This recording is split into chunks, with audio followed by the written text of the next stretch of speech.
Hi friends, ఎలా ఉన్నారు? బాగున్నారా? ఇప్పుడు జీలకర్ర టీ పెట్టుకుందామండి. చాలా బాగుంటుంది. కఫాన్ని తగ్గిస్తుంది, దగ్గును తగ్గిస్తుంది. ఎక్కువగా కష్టపడాల్సిన అవసరం కూడా లేదండి. మీకు ఎన్ని కప్పులు కావాలంటే చూపించాను కదా, ఆ కప్పుతో ఎంతమందికి కావాలంటే అన్ని కప్పులు నీళ్లు వేసుకొని, నీళ్లు చక్కగా మరిగిన తర్వాత ఇక్కడ చెంచా చూపించాను కదా స్పూన్, ఆ స్పూన్తో ఎంతమందికి కావాలంటే అన్ని చెంచాలు జీలకర్ర వేసుకొని, జీలకర్ర వేసిన తర్వాత కొంచెం మరిగిన తర్వాత అదే చెంచాతో ఎంతమందికి కావాలంటే అన్ని అర చెంచాల పొడి వేయాలండి. పొడి వేసిన తర్వాత చూసారా రంగు మారుతుంది. రంగు మారిన తర్వాత కొంచెం కలిసిన తర్వాత ఆ పొడిలో మనం పెట్టుకునేది టీ కాబట్టి టీ పొడిని ఒక చెంచా ఎంతమందికి కావాలంటే అన్ని చెంచాలు వేయాలండి. టీ పొడిని వేసి చక్కగా మరిగిన తర్వాత చూడండి ఎలా మరుగుతుందో. అలా మరిగిన టీలో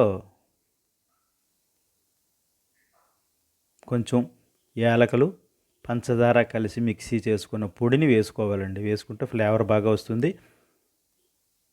ఆహ్లాదంగా ఉంటుంది. మీకు కావాలంటే పంచదార వేసుకోవచ్చు. పంచదార అవసరం లేని వాళ్ళు, పంచదార ఇబ్బందిగా ఉండేవాళ్ళు తేనె వేసుకోవచ్చండి. ఏదైనా ఎంతమందికి కావాలంటే అన్ని చిన్న చెంచాలతోనే వేసుకుంటే బాగుంటుందండి. అలా మరిగిన టీని చక్కగా వడపోసి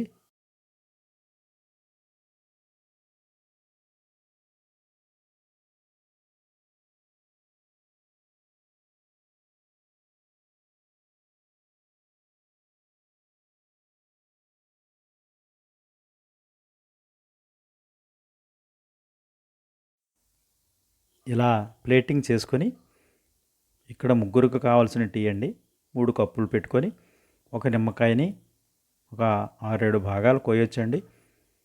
కోసినా పర్వాలేదు, ఇబ్బందిగా ఉండదు. ఎక్కువ వేసుకొని కొంచెం పులుపు వస్తుంది.